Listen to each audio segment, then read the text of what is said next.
Hello, this video is going to address pronation in the feet and postural issues. So when we talk about pronation in the feet, we talk about the feet falling in on the arches. So it looks something like this, and it can create this problem with the knees sort of coming in against each other. It creates tension in the hips, puts tension even in the low back and the spine.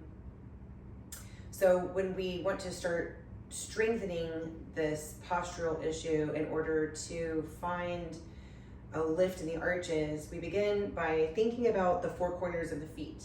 So when we talk about four corners of the feet, we are talking about the ball of the foot behind the big toe, the ball of the foot behind the pinky, the heel, and the outer knife edge of the foot.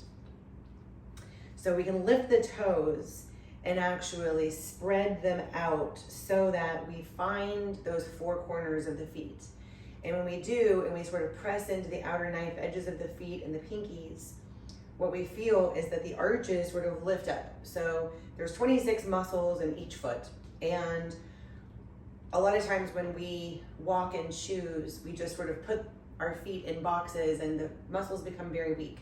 So this is actually a way for us to sort of grip the earth, if you will, with those four corners of the feet and the 26 muscles that are involved lifting those arches.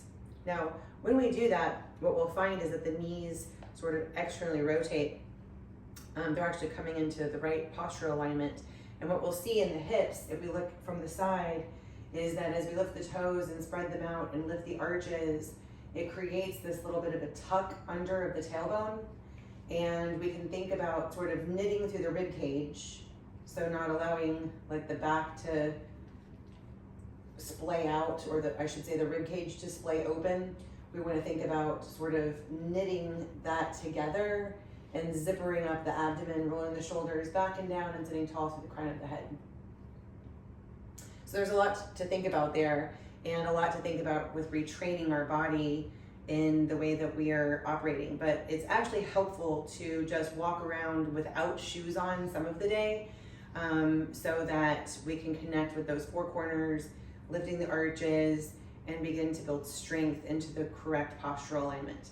It's also just worth mentioning that when it comes to the plumb line of the posture, ideally the little hole that's in your ear there, the ear hole, the external auditory meatus, should be directly over the shoulder here, and then the shoulder should be directly over the rib cage over the hips over the knee, and the knee over this point that's right around the ankle bone.